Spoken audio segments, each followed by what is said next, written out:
evening, South Florida. Thanks for joining us. I'm Manny Simone for Wilton Live. Today is Thursday, July the 12th, and we're bringing you the headlines that you need to know from our partner, South Florida Gay News.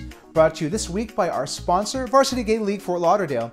You might be interested in joining a local kickball or a dodgeball league, and if you are, check them out online today.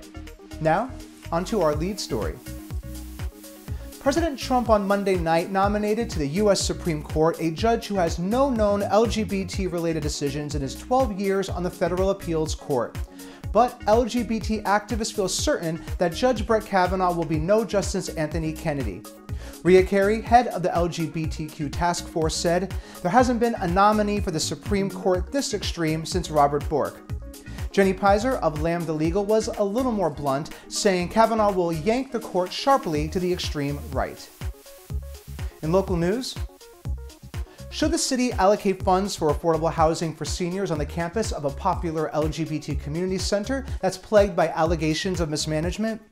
Commissioner Julie Carson on June 26th requested the city earmark $200,000 for the nearly $15 million project proposed by Carver Supportive Housing, Inc. to be built at the Pride Center at Equality Park.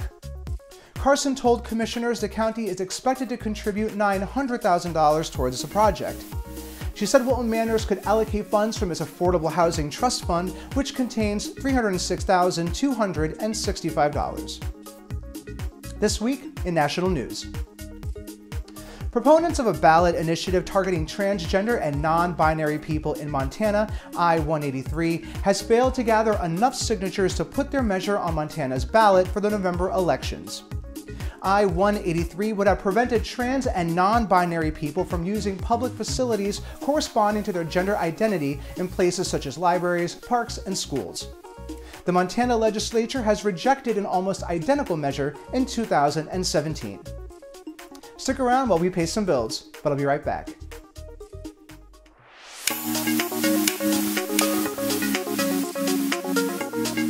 This week in sports.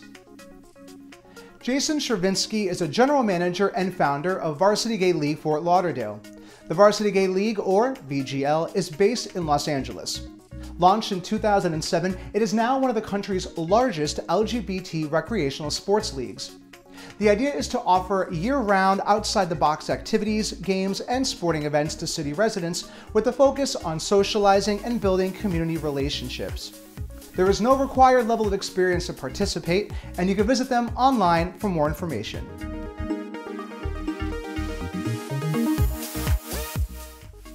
Thanks for staying with us. And now, from around the globe.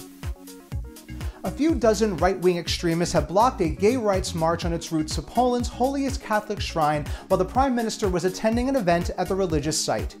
About 1,000 people with rainbow-colored banners and umbrellas were heading toward the Jasmogora shrine in the southern city of Częstochowa when they came across a police cordon that separated them from the extremists. The group of nationalists had an anti-gay banner and chanted, "National Częstochowa." This week in sports. Members of a Sao Paulo-based LGBTQI volleyball team are hoping to make it to next month's Gay Games in Paris. Born a decade ago, Angels Volley began when people who appreciated the sport and wanted to improve their game met. Gradually, the group started getting stronger and more LGBTQI identified as more people started to get together and bring their experience in volleyball, some of the members did play professionally for a while, and gave birth to the team that is now called Angels Volley. And finally this week, from the world of entertainment. Issa Rae, the creator of the HBO show Insecure, had some Instagram users call her new show, Him or Her, an unwelcome representation of black males. The show, which she is working on with Daily Show writer Tavon Free, centers around Free's experiences with being a black bisexual male. Rae will serve as the executive producer on the show, which is still being produced. That's all for this week's headlines. Don't forget, you can always visit sfgn.com to view these complete stories and more. Thank you so much for tuning in, and a special thanks to Jim's Sports Bar Fort Lauderdale for their support. Jim is located on Wilton Drive and offers great food and drinks every day of the week. And check out their Facebook page for more info. I'm Manny Simone for Wilton Live, and your loyalty to our broadcast is always appreciated. Have an excellent weekend, and we look forward to seeing you right here next Thursday. But stay with us, because we have a few more sponsored messages.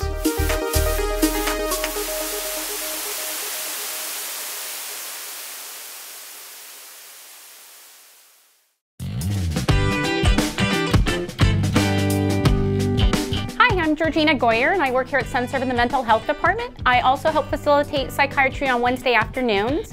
And for me, it's very fulfilling to see people get the care that they deserve.